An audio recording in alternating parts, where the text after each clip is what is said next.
Welcome back to the Power of PennWest podcast. Today's episode is all about energy, excellence, and the electric atmosphere that comes with the return of athletics to campus. Whether you're cheering from the stands or competing on the field, athletics are a cornerstone of the PennWest experience.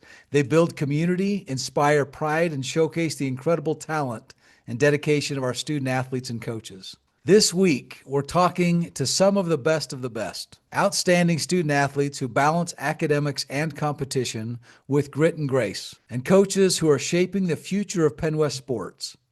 That includes two trailblazers leading brand new programs, California Vulcans women's flag football team and Edinburgh Fighting Scots women's wrestling team. First, we have our Vulcans, including Ari Kaiser, a standout for the women's golf team, a 2025 All-PSAC Second-Team honoree, and a two-time PSAC Athlete of the Week. Ari consistently demonstrated excellence in competition.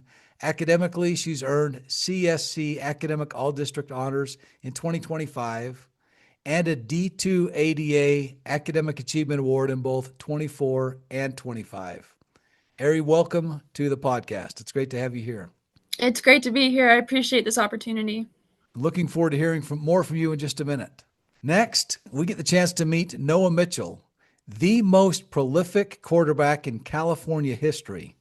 He enters his first year as head coach of the Vulcans women's football program in 2025.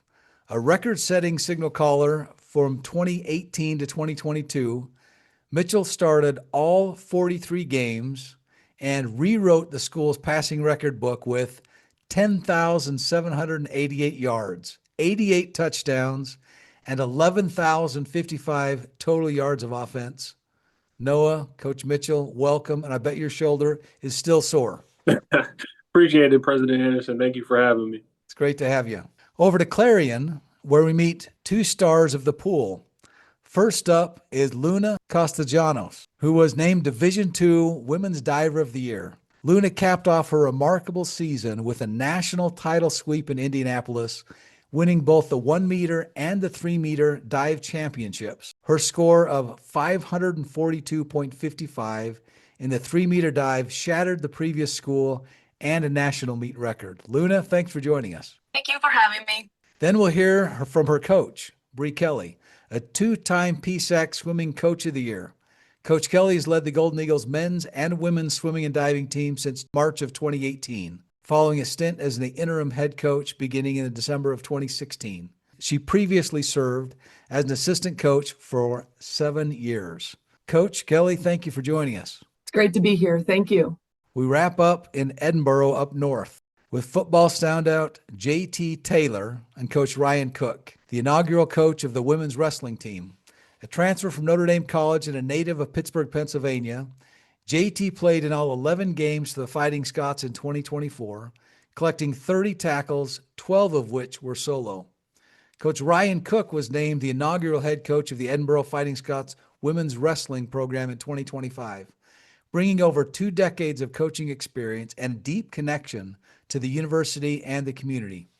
A 1998 Edinburgh graduate and wrestling alum, Cook spent 21 years leading the General McLean High School wrestling program, compiling a 255 to 100 dual meet record, producing numerous champions and state qualifiers. Coach Cook, welcome to the podcast and a welcome to Edinburgh. Dr. Anderson, the Power of PennWest, thank you very much for this exciting opportunity. All right, now we get the chance to hear about your athletic experience. Let's start with our students. What does it mean to you to be an athlete for PennWest and one of its campuses? Luna, let's begin with you. You've had quite a run. It's very meaningful for me, especially because if I wasn't a student athlete, I probably wouldn't be getting my degree here in the States since I'm an international student. It's just like it's opened the doors for me, and I love this campus and I love to represent it with everything I have. Thank you, Luna. Ari, how about you? What's your experience been like as a student athlete? It's been great being a student athlete, especially for a smaller team like golf. It creates sort of a family for you. And with me, I'm not international, but I'm out of state. I went to a campus that no one's basically ever heard of from my hometown. Being an athlete created a family for me, especially when I was kind of coming into this blind. Talk us through how you pick a PennWest campus, Ari. I have an older sister. She goes to a smaller campus, and I moved her in and out down south like a couple of times, and I fell in love with the smaller campus size and the way that she described it. And I knew I wanted to stay kind of closer to home. I'm from Northeast Ohio, and Cal U is only about 2.5 hours away. I knew that I kind of wanted to play golf. I wasn't totally sold on the idea, but I was putting feelers out there to see if I could fall in love with the program. And I found Cal by total accident. And I fell in love with the coaches, with the campus. It was small. It was exactly what I needed. That's great. We're glad you're here and glad you made it. Me too. Luna, how did you find our campus here in Clarion? It's actually kind of a long story, but in 2020, when I was a senior in high school, I went to practice in this club in Texas for about a month. And one of my teammates actually dove in high school with my current coach, Heath Calhoun. He's the coach on the diving end. She contacted him and she told him about me. And then he started the recruiting process from there. And I got to visit the campus, and I already knew I really wanted to come here. So it was just contacts, basically. That's great. What a great story. And JT, give us your background and tell us what made you decide to transfer to Edinboro for football and academics. So originally I'm from Pittsburgh, PA. I went to Gateway High School, and then I transferred in from Notre Dame College, which was a Division II school in Ohio. My school unfortunately shut down. So what made me choose Edinboro was the first time I came on campus, it was like, I got kind of like embraced with like a warm hug. Everybody that I met on campus was really nice, like really inviting in. And then also from the coaching staff to the advisors that I met, and just everybody around campus was really, just kind of welcoming me with open arms, even though like I hadn't decided to come here. And then just a few long talks with my parents, and it was just like, that's kind of the place I want to be. It felt like home, it felt like I was truly welcome here. So that's excellent. Thanks, JT. We're glad you're here. And we look forward to Saturdays this fall and seeing what you can do. Me and you both, Mr. President, me and you both. Well, now let's go to our coaches. Coach Mitchell, let's start with you. After quite a career, tell us just a few highlights of your career, other than what we shared earlier, and how you're going to make the transition from being a player to a coach. So, I think my career was obviously full of a lot of highlights. When you look at things statistically, most of the highlights I look at is some of the stuff we did off the field. Going and supporting the band night was something that we look forward to every night during football camp. All of the hours of community service that we participated in. Like I said, the athletic highlights, the on the field stuff, those are you can rewatch those on CUTV and YouTube and that. But the memories that necessarily won't be able to look back and watch on, those are kind of the ones that I cherish the most. In terms of translating, being young still, I'm still able to approach the game, approach practice with a high energy and a mind for innovation. I'm not so many years in where I'm kind of stuck in some of the things I've had success in early in my career. I'm still early in my career, so I'm always open to learning and trying to find ways to improve schematically, and then being able to connect to athletes. Great. Thanks, Coach Mitchell. And Coach Cook, to you, you're coming back to your alma mater after 21 years of coaching in high school and other places. What is that feeling like? I'm very excited for the opportunity. My story is maybe a little different, maybe a little longer than some of the other coaches, but it all comes back to the pride that I have in the community and the pride that I had in the time of what Edinboro University, PennWest Edinboro meant to me back in the day. So I was a freshman in 1996, and my last year of undergrad, I got an opportunity to coach a high school team here in Edinboro. And from that point, I never left. Edinboro, the community, the university is something that's been very near and dear to my heart, something I wanted to continue to make an impact on. And now then this next step in my career, I'm extremely blessed to be able to be a college wrestling coach at Edinboro University, where I went to contribute back to the growth of PennWest. Excellent. Thanks, Coach Cook. Yeah. Coach Kelly, give us your background a little bit. And of the three coaches here, you've been here a little bit. Tell us about your experience here in Clarion. So I am from Eastern PA. And when I was going through the recruiting process, I was looking at places like Westchester, Bloomsburg, state schools. And my dad and my two older sisters went to Westchester. They were swimmers and divers. And I think that was what I thought was the next step for me. But I came across Clarion. They were always like second or third in the conference.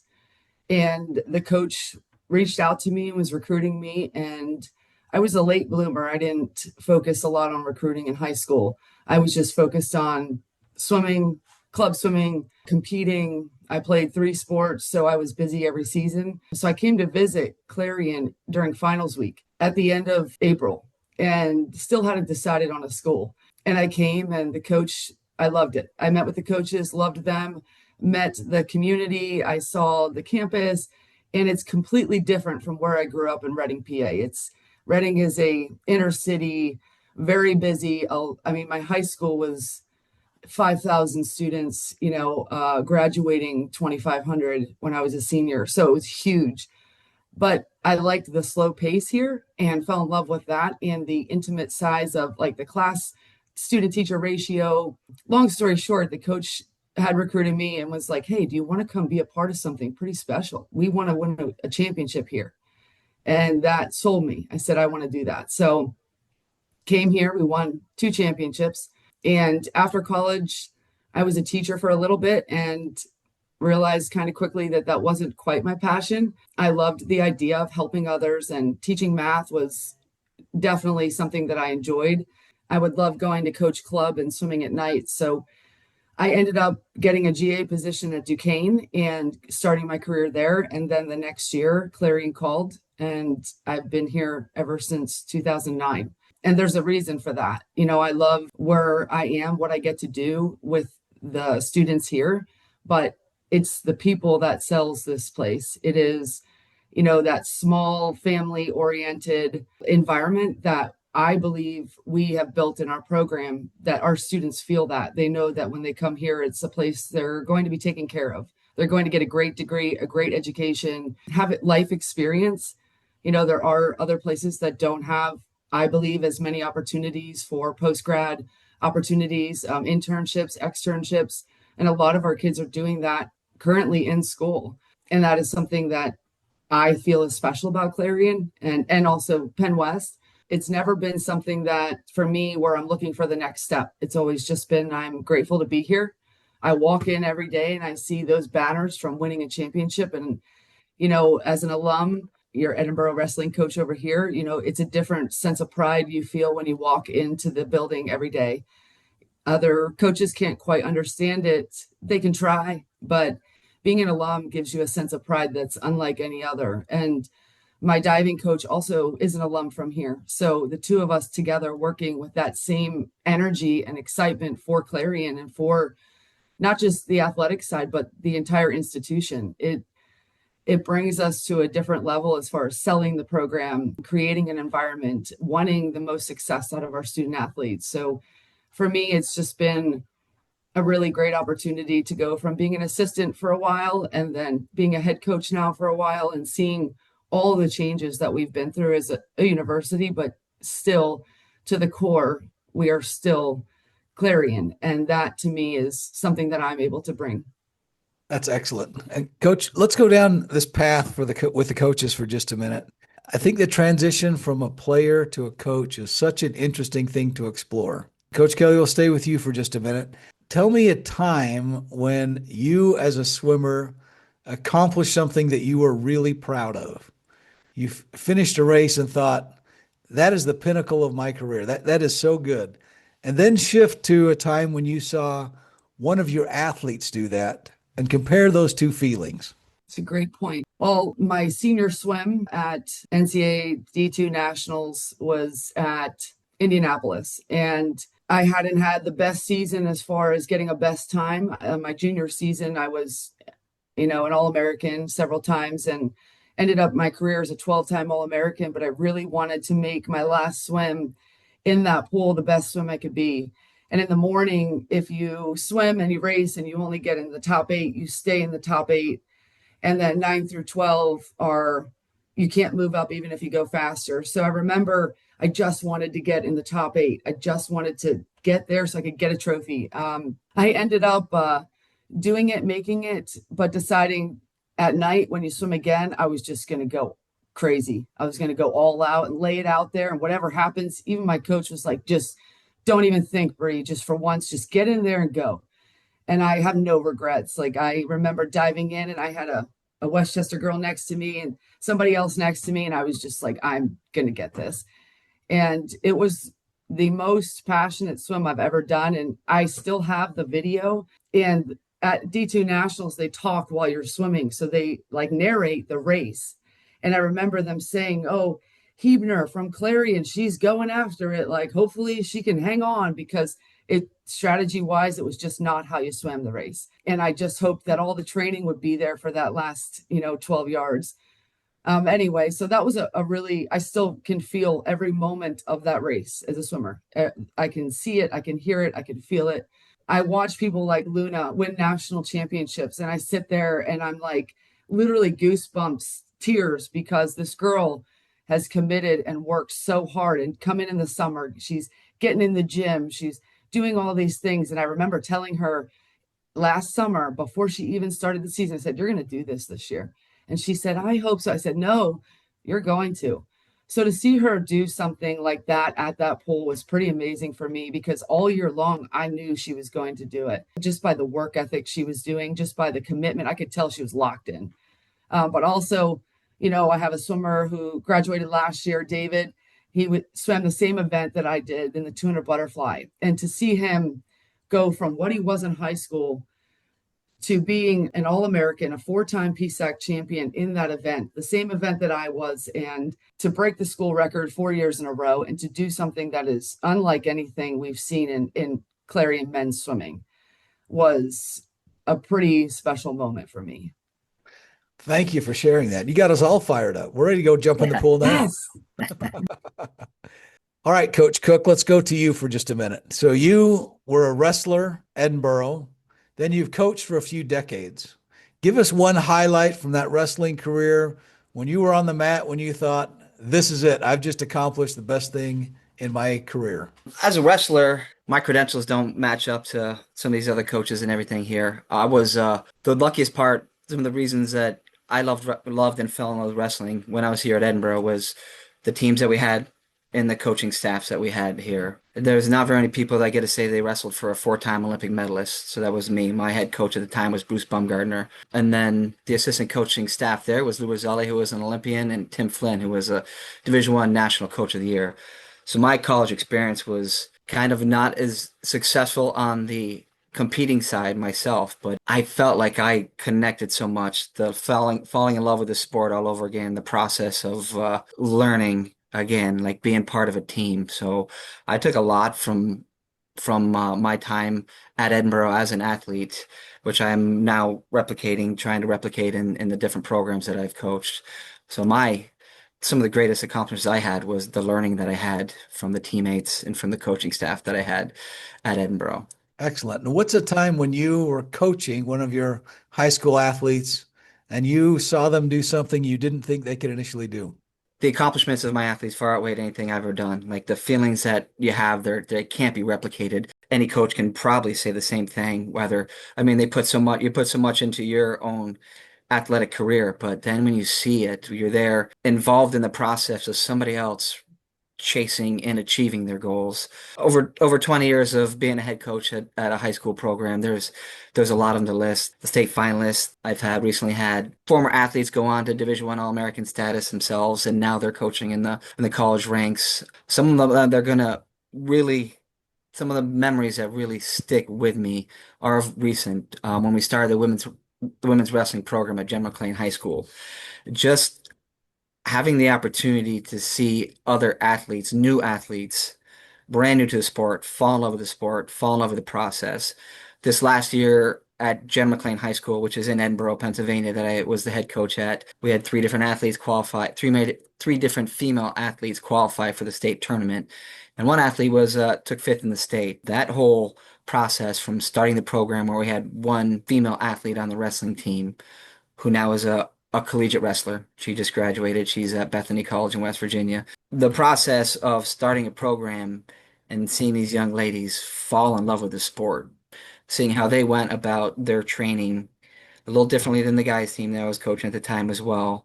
but the effort was there. Everything there was the same. Like the process of seeing them fully fall in love, fully dedicate themselves to the sport of wrestling was something I haven't been part of before. That's something that made me want to take this to the next level, jump at the opportunity to be, yeah, of course, I'm a college wrestling coach at my alma mater, but now I have this whole different passion for women's athletics, what they want to achieve, how to coach them. And so to answer your question a long way around, like one of my most memorable moments as a coach will be this last state wrestling tournament that we had where we had 3 state qualifiers and a state medalist, all the passion that they had that went into that them achieving their goals there. And I have a lot of pictures of our men's team, our whole coaching staff in the front row while these girls are achieving their goals. So like bringing wrestling to more athletes was one of the main goals that I had, and we achieved that at Jen McLean. That was very, very special for me. That's great. Thank you, Coach Cook. Yeah, you're welcome. Coach Mitchell, you get the chance to walk into a brand new program, start something and build it from the ground up. What are you looking forward to? I think the thing I'm looking forward to the most is these girls having the opportunity to play a sport on the collegiate level where they've always, for years now, have dreamed of being able to compete. I can tell you numerous recruits that we brought on campus, and I asked them their backstory about getting involved with flag, and it was something that they've loved since an early age and never had the opportunity to play men's football because of the tackle and the contact aspect and parents not feeling comfortable with that. And now having the opportunity with flag where they fell in love with it on the high school level.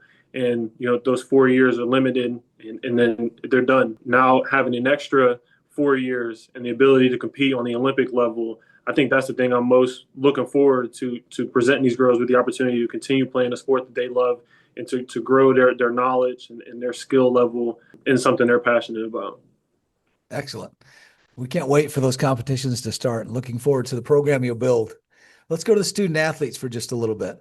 Ari, tell us a little bit about your golf career. So I picked up golf at age, I'm going to say 14. I technically started it at 13, but I had shoulder surgery. I grew up as a gymnast, and around the age of 13, I wanted to pick up another sport. I wanted to do softball, and then after my shoulder surgery, my parents were like, how about no? I grew up with golf surrounding me my entire life. All the men on my mom's side play golf. My dad was a high school golf coach. And with that gymnastics background, I could hit the ball really far, especially for a girl. And I kind of fell in love with that because I was like, oh, this is fun. I played golf all through high school up until probably the beginning of my senior year.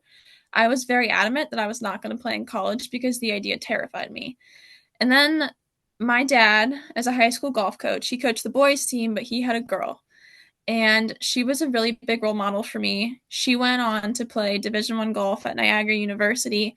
And she basically looked at me and she was like, you are very capable of doing this.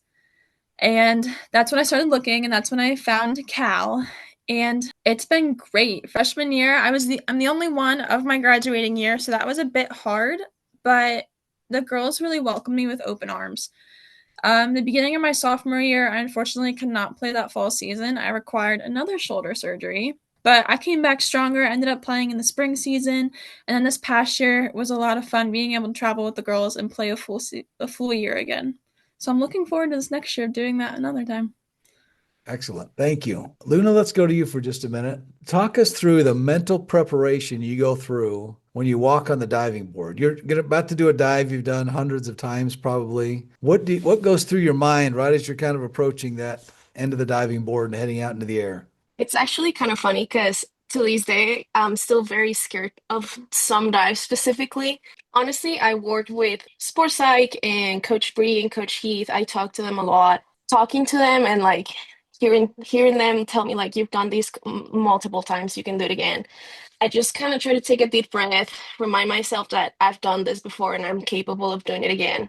It's basically what I do. Obviously, sometimes I'm a little shaky or like I feel very anxious of like a specific dive, but I just try to take a deep breath and look forward to just getting it done sometimes. So like sometimes I will rush through it a little bit, but what I tell myself most of the times is just like, you've done it before, you can do it again. That's great. That's a great mental model to walk yourself through. JT, tell us how you get ready for a competition.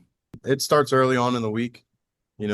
Monday, just walking in with the guys and the coaching staff and them introducing the game plan and how we're going to, get things done throughout the week to prepare us for the game. And then before the game, I'm not much of a talker. I prefer to just like listen to some music, really like focus in, close my eyes for a little bit and like envisioning myself making plays. And then after that, just go out there and make them actually happen. That's great. A nice calm preparation before the storm. That's great. To our student athletes, let's talk now about how you balance life. A lot of college students struggle to be able to transition from high school to college or to university, and the different type of study that it requires, the different engagement in the classroom. You all have all that to deal with, or have had all of that to deal with, plus all the athletic side. How do you balance your time to make sure that you're succeeding in the classroom, succeeding on the field or in the pool or on the golf course, and then also succeeding in life, preparing for that life part of it? Ari, will you talk us through how you work through that and balance those different challenges? So I've been fortunate in the fact that both of my parents are teachers. So I grew up in a household that really nailed how to study, because I feel like that's what a lot of kids struggle with. Because you can kind of coast through high school, and then when you get to college and things get hard, you have to know how to study. I was very fortunate to be prepared in that aspect. And on top of that, I have a couple coaches, honestly, who really push academics towards us. As I'm a molecular biology major, which is really heavy on the amount of like material we go through every semester, and the coaches allow us to like make time or move practices around a little bit if we need to spend more time studying. So I've been very fortunate in their flexibility so that I can succeed academically on top of on the course. Thank you.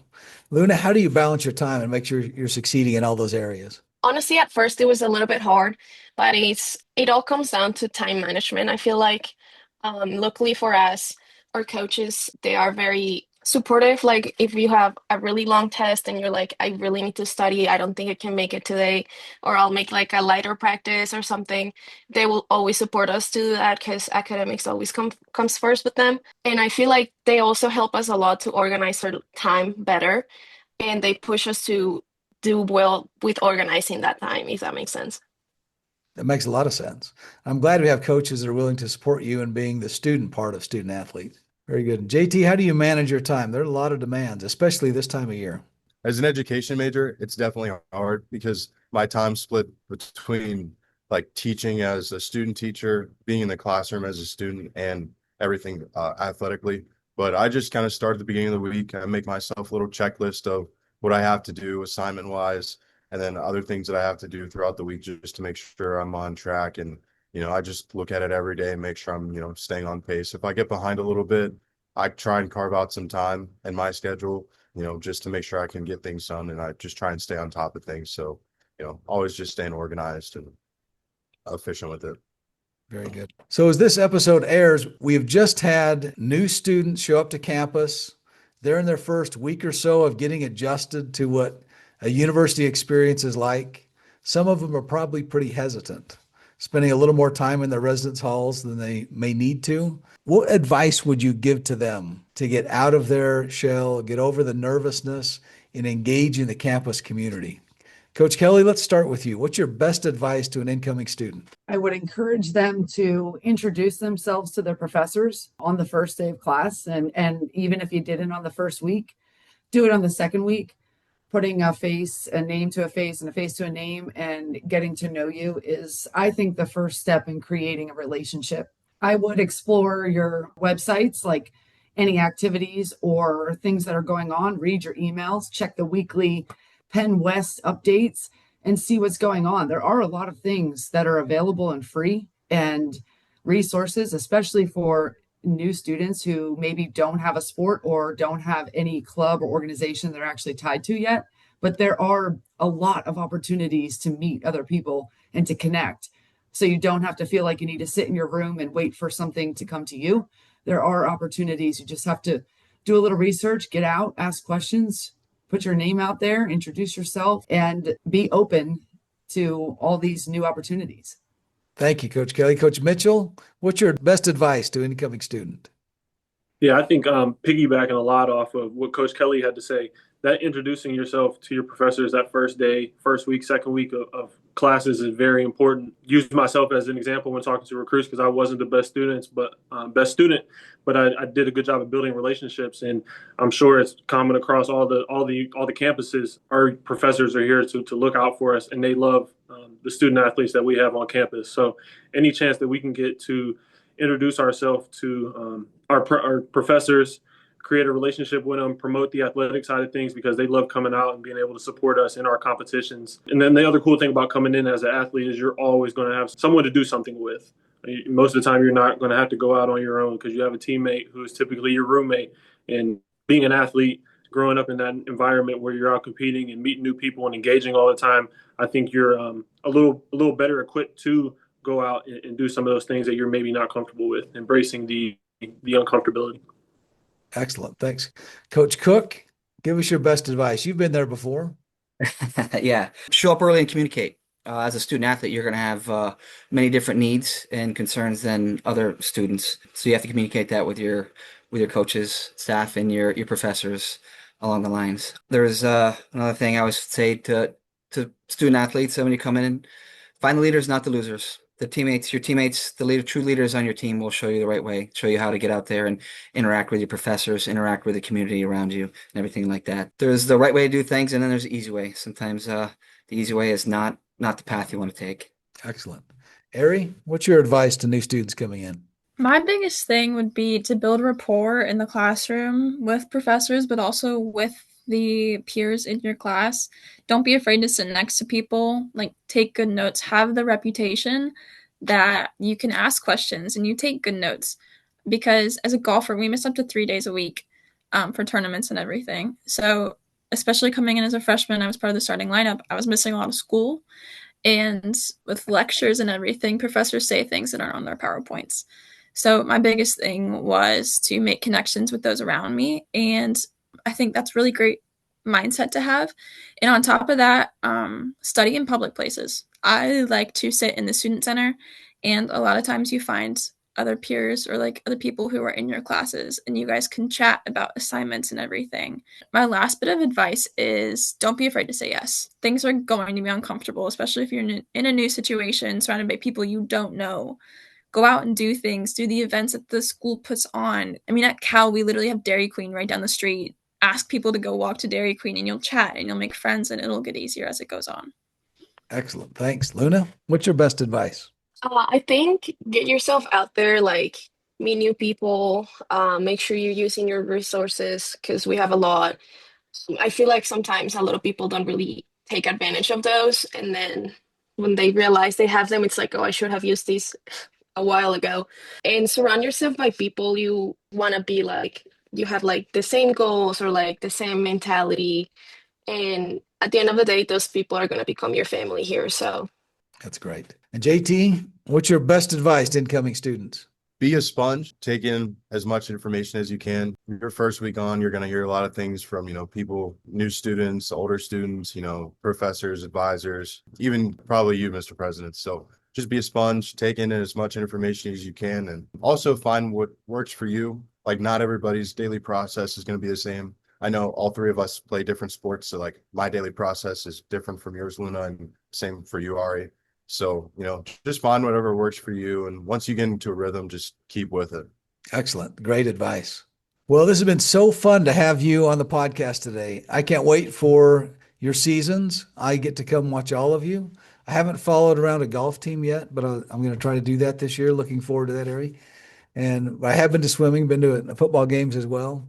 I think often student athletes underestimate their influence on campus because people know who you are. Other students know who you are. And I want to thank the three of you as students for making that difference and being the kind of student athlete that other students can look to for good advice. And coaches, so glad you're here. And it's so fun that you're alum also of this great institution. And I look forward to the seasons that you'll have this year. We all look forward with a vision to the future. What are your predictions for your seasons for this year, students? Let's hear it. Ari, how's the golf team going to do?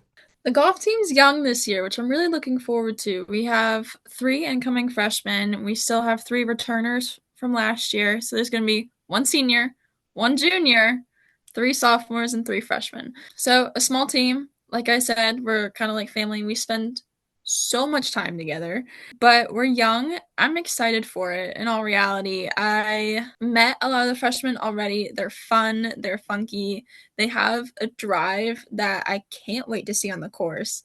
So I'm excited. It's Sounds going to good. be a good year. It will be. Luna, what's your prediction for this year? I think it's going to be a great year for both swimming and diving team for us. I'm really excited because the new class we have, I'm sure it's great. And I think as an upperclassman now, I'm excited to keep building that team culture and continue the legacy of the swimming and diving team here in Clarion. Excellent. JT, how you feeling about the season? PSAC champions. PSAC champions. Hey, start with a bold move. I like that. National championships always the end goal, but right now in hindsight, PSAC championship for sure. That's great. It'll be so fun to watch. Mhm. To our coaches, any thoughts about this upcoming season? Coach Mitchell? Yeah, I think this year is huge for us in the development and planning phase. Having a team full of freshmen coming in, it's going to be a lot about adapting, getting used to what it's like to have to do something every single day of the week, whether it's weights, whether it's conditioning, whether it's practice. So this is going to be a big learning year for us and getting used to what it's like to be a college athlete. Excellent. Coach Kelly? I am optimistic. We have a lot of great returners, high point scorers returning, and some really strong freshmen coming in.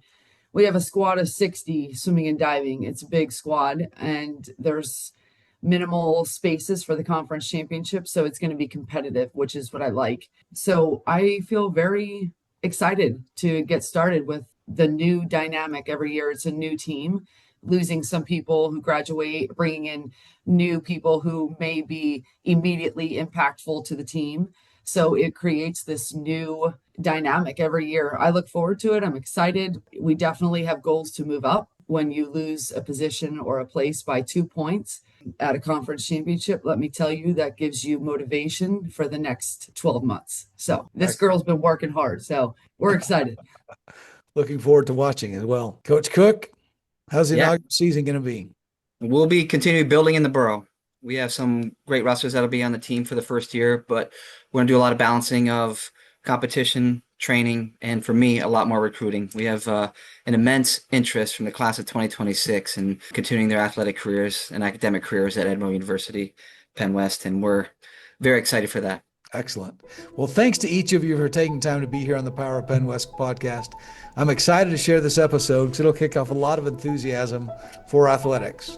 And to each of you, good luck this year on the field, on the mat, in the pool. And we look forward to watching you as you compete on all those fronts. Thanks, and I hope you enjoyed being on the podcast today.